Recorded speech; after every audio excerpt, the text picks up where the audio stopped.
Entonces les comentaba que las transacciones fueron documentadas en tablillas de barro y que fueron establecidas como medio de control.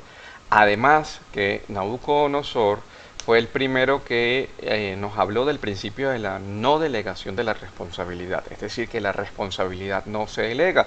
Si usted fue asignado a una tarea y usted tiene un equipo de trabajo y le dice a ese equipo que haga o desempeñe esa tarea y la hacen mal, el responsable no es el equipo de trabajo, sino usted por no haber hecho que esa tarea se cumpliera de la mejor manera.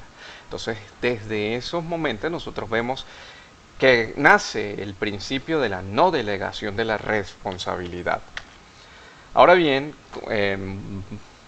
Hammurabi nos deja un código muy importante que le hace aportes directamente a la administración, y vamos a tomar aquí solo lo que aplica. En este caso, dentro de su código hay el establecimiento del salario mínimo. Dice: si un hombre contrata a un trabajador o un agricultor, se le pagará 8 gus de granos por año. Quiere decir que lo mínimo que puede colocar de pago es eso, y es donde nace el salario mínimo. Sobre el control dice: si un hombre entrega a otro plata, oro o cualquier cosa en depósito, cualquiera que sea la cosa que dé, arreglará los contratos y mostrará a un testigo, y entonces se hará el depósito. Vemos allí que hay una serie de procedimientos administrativos. Está la garantía, está los contratos, está un testigo que va a dar fe. Lo que nosotros hoy vemos cuando hacemos un contrato, por ejemplo, de compra y venta, nos ponemos dos personas de acuerdo y vamos ante un notario, quien va a legalizar ese hecho, ¿verdad? Va a autenticar esa transacción. En cuanto al control, fíjense que era un poco más fuerte. Dice: si un mercader da a un agente grano, lana, aceite o otras mercancías de cualquier clase para negociar con ellas, el agente pondrá abajo y por escrito el valor y el dinero que devolverá al mercader. El agente reclamará un recibo sellado por el dinero que le dio al mercader. Si el agente es descuidado y no reclama un recibo por el dinero que ha dado al mercader, pues el dinero no ingresó para ser asentado en su cuenta. Es decir, que se deben cumplir con ciertos parámetros para poder realizar una transacción, y no dejarlo simplemente de palabra, sino que debía quedarse por escrito, y si eso no se cumplía, pues simplemente se podía actuar. Eso en cuanto a procesos administrativos. Si vamos un poco más allá, mire con la responsabilidad. El arquitecto que construye una casa que se derrumba matando al ocupante será condenado a muerte. Imagínense. Si un vendedor de licores permite en su establecimiento no haciendo nada para extinguirla, será condenado a muerte. ¿Qué tal? Fuerte. Peor, si el hijo de un hombre ha muerto bajo el cuidado de una nodriza, es decir, una niñera, y ha sido sustituido por otra sin consentimiento del padre y de la madre, pues a esa niñera le van a cortar los senos. Responsabilidad. Si un cirujano opera en una herida, si opera a un cirujano opera a alguien con una herida de una lanceta de cobre y este muere, pues ese cirujano le van a cortar las manos. Increíble, en el sentido de responsabilidad que había en cuanto a el ejercicio de ciertas profesiones. Hablemos ahora de Nabucodonosor. El rey Nabucodonosor estableció el control en la producción y pagos de incentivos salariales en las fábricas textiles. ¿Cómo se apoyó del control? Haciendo uso del color para poder controlar los lotes de materia prima. Entonces, color. Eso es, por ejemplo, en un depósito, qué materia o qué mercancía va a salir primero. Bueno, va a salir la que está marcada en la estiba amarilla, la estiba roja, la estiba blanca, o de esta manera. Ay, no salió. Aquí. Así. Blanco, amarillo, blanco, blanco, amarillo, blanco, amarillo, blanco, blanco, amarillo. un arroz blanco, blanco, amarillo, blanco, blanco, amarillo, Clase. blanco, amarillo, Ajá, entonces establece el control, el color a través, para organizar los inventarios. Se da el pago de incentivos dependiendo del cumplimiento de las metas de producción. Entonces ahí aparecen los famosos incentivos salariales que todavía hoy tienen bastante vigencia. Con respecto a los hebreos, si nosotros hablamos del pueblo de los hebreos, tenemos que hablar de Moisés.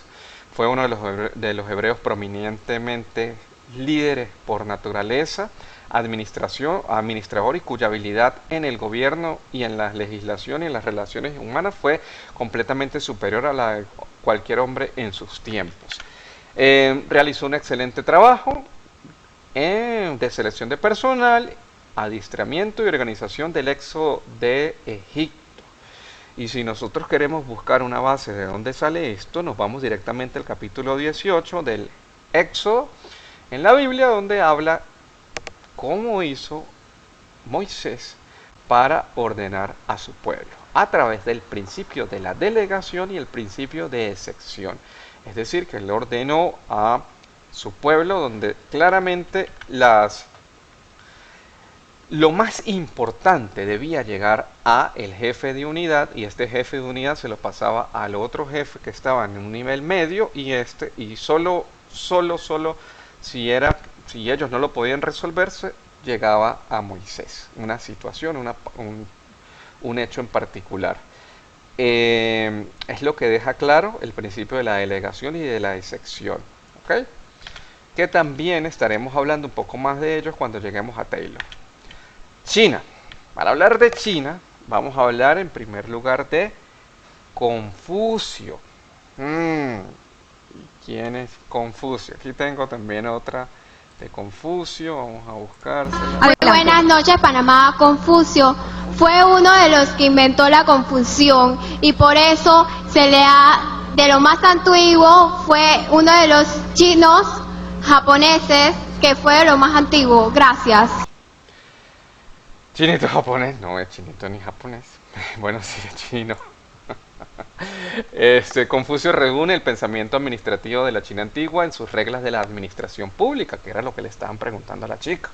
Ayudó a llevar a cabo un sistema capaz de manejar administrativamente sus asuntos internos y un bien desarrollado servicio civil, una apreciación de muchos de los problemas modernos de la dirección pública.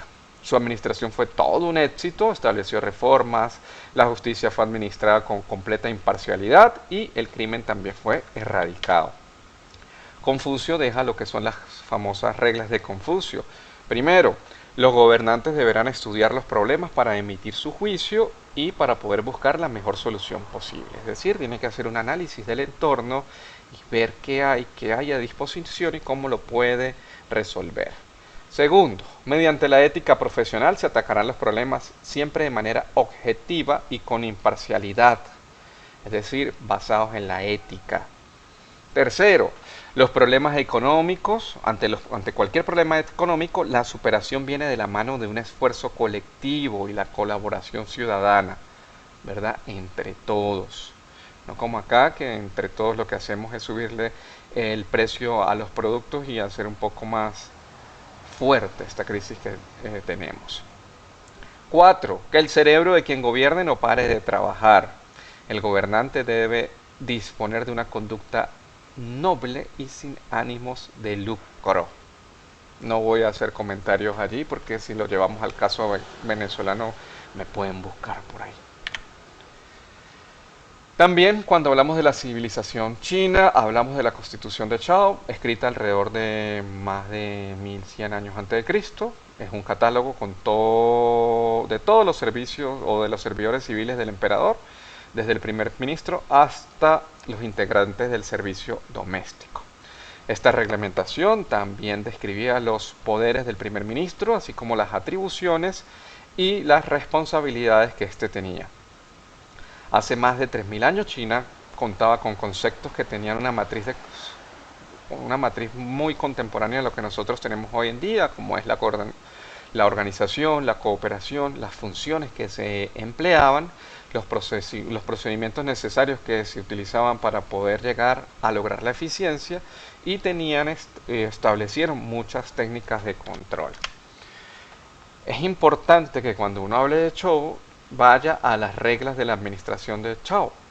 Primero, el gobierno, organizar al gobierno antes que organizar o administrar al pueblo. Es importante organizar internamente el gobierno antes de intentar manejar el Estado. Es decir, que si usted va a estar al frente de una empresa, tiene que rodearse de un equipo de trabajo que le permita entrar, ¿verdad? Planear, organizar, dirigir y controlar todos los aspectos de su empresa. Segundo, definir las funciones, definir claramente cuáles son los objetivos, a dónde se quiere llegar, porque esto ahorra tiempo, dinero y por lo tanto hace que se aumente la productividad. Tercero, cooperar. Solo mediante la cooperación se consiguen excelentes resultados. El trabajo en equipo, el feedback, la retroalimentación, el trabajo hombro a hombro hace que se logren objetivos. Cuarto, procesos con eficiencia. Solo con procesos buenos se consiguen buenos resultados. Quinto, la formalidad de los recursos humanos. Son los seres humanos la herramienta fundamental de cualquier organización. Por tanto, es importante tener personas o reclutar personas para la organización o para la empresa que tengan una capacidad y que tengan un desempeño en sus cargos con bastante formalidad y profesionalismo. Sexto, sancionar. Así es como se corrigen y se evitan los errores. Entonces, fíjense que todas estas reglas de la administración de Chou son perfectamente aplicables a una entidad. Si hablamos de los filósofos griegos, hablamos de Sócrates, Platón y Aristóteles. Aquí hay materias enteras que hablan de cada uno de ellos y de cada una de sus publicaciones. Aquí, como les dije al inicio, solo hablaremos de lo que aportaban. Sócrates anuncia el principio de la universalidad de la administración. Hablamos en la clase anterior de eso. La universalidad de la administración hace que no necesariamente yo tenga que ser administrador de profesión para saber administrar. Platón en su libro La República da 2 puntos de vista sobre la administración de los negocios públicos y el principio de la especialización. Dentro de sus grandes aportes está la clasificación de la forma de gobierno. Aristocracia, gobierno de la nobleza o de una clase alta. La oligarquía, el gobierno de una sola clase social. La democracia, el gobierno del pueblo. La tiranía, el gobierno de una sola persona. Y si yo les preguntara cuál tipo de gobierno, cuál forma de gobierno tenemos según Platón, ustedes en cuál enmarcaría el gobierno venezolano. Hago una pausa.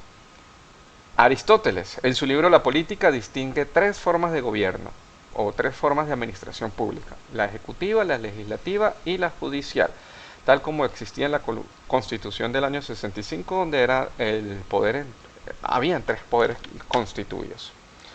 René Descartes, con sus principios, también hacen unos grandes aportes a la administración: el principio de la duda metódica o de la evidencia, el principio del análisis o descomposición, el principio de la síntesis o composición y el principio de la enumeración y verificación.